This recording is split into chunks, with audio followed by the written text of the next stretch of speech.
Ah, the classifieds, the start of many a dream.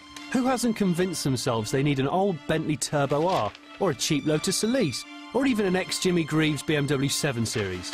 But the reality is, most people end up homing in on the more sensible option, a good, honest, reliable family hatch. In fact, there's one for sale right here at a bargain price, and frankly, I'd be daft not to buy it. So I'm going to. Ford Focus, 72,000 miles, petrol, one careful lady owner, non-smoker, deal. Result, I've got this clean Ford Focus, good colour, really looks the part, ex-reg 2000 plate, at an irresistible price of £2,000. Life is good. Except, you know when they play music like this, something bad's about to happen.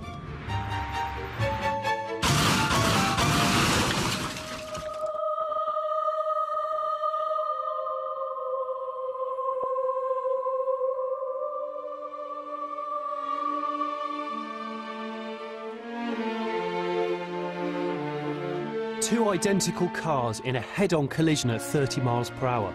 The other car crashed as nature intended, with the crumple zones working effectively to absorb the crash energy. There's a strong likelihood the passengers could simply dust themselves down and walk away. But with mine, it was a different story. My car has performed substantially worse. I mean, look at the intrusion inside the cabin here. My knees are up to my chin nearly, and the front of the car looks like it's been constructed of old crisp packets. If it wasn't for the magic of television, I might not be talking to you right now. So what's the difference? Why did my car do so badly compared to the other one? My car may have looked perfect, but it was once an insurance write-off and was repaired with what the experts call severe economic restraint. Now hang on, let's go back and see where things went wrong. My Focus looks absolutely fine, but if you look closely and you know exactly what you're looking for, you can sometimes tell whether a car's previously been in an accident. Cue our friendly engineer from the RAC to tell us what's amiss. Right, so can you tell me whether or not this car's actually ever been in an accident? Yeah, OK. If we take a look up at the chassis leg here, we can see around there that there's actually a weld that we can see that the front chassis leg has been changed. Also, the main concern I have here is that looking up the side of the chassis there, it looks as though it's been repaired with filler, which is obviously not a structural repair and not acceptable. What sort of accident has it previously been involved in? Oh, the vehicle has obviously been in a full frontal accident, which has damaged both major chassis legs. So it's crumpled the crumple zones? Yes. They've just been torched off? They've basically been cut off and others have been welded on, which will obviously infringe the integrity of the vehicle. From the top it looks absolutely convincing. It does look very nice. So tell me, if I have an accident now with the car as it is, what's going to happen? The possibility is that they're going to crumple too early. They're supposed to crumple in a set manner so that the occupants in the compartment in the passenger shell are protected. On the other hand, if it's been over-engineered and it doesn't crumple, then both of these chassis legs will actually push into the passenger compartment and injure any occupants inside. What makes this tale even more chilling is that just a couple of days ago, two separate garages issued our car with a valid MOT. Having a look at the vehicle now and seeing the major damage which it's had to both chassis legs, and particularly the filler repair that we've seen on that leg, I wouldn't have considered that MOT, no. The car was deemed fit for the road, even though it's not fit to crash. Now, how many of us take a look at a full MOT and see it as peace of mind? Yeah.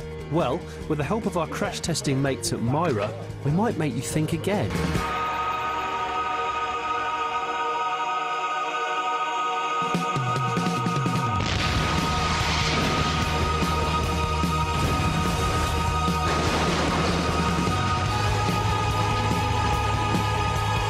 The forces involved, even at this relatively slow speed, are absolutely sickening.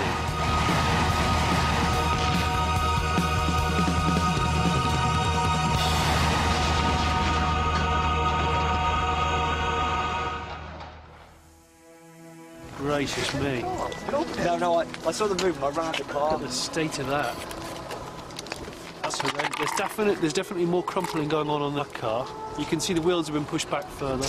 Right, I'm going to get in and demonstrate to you what it would be like if I was in the crash. Oh, and I can tell you that my feet would have been like this on the pedals. And as you can see, assuming I actually survived, I'd probably be crippled for life. But the other Focus, on the other hand, has remained remarkably intact. All of the dashboard, all the pedal assembly is as God intended it to be. And the experts tell me that my Focus crumpled some 3.5 inches extra. That extra intrusion into the cabin is the difference between walking away and being wheeled away. So what can be done? Well, clearly you need to check a car's history before buying, which is pretty easy. By simply picking up the phone and paying about £30, you can get a comprehensive vehicle identity check, and all you need is the registration number. A company like HPI will tell you whether or not the car's ever had any outstanding finance on it, whether it's ever been declared a full write-off, whether it's unfit for resale, or whether it's ever been nicked. The numbers are frightening. Every day they identify 30 cars for sale that are actually stolen. A quarter of the cars they check out turn out to have outstanding finance, and 4 out of every 100 have been written off. For the phone numbers of these different services, check out the Fifth Gear website. This car was actually for sale a couple of weeks ago. Now, I don't usually buy into all this scaremongery stuff, but it is genuinely shocking to think that if it weren't for the sake of one phone call, some family could be driving around in that car as we speak.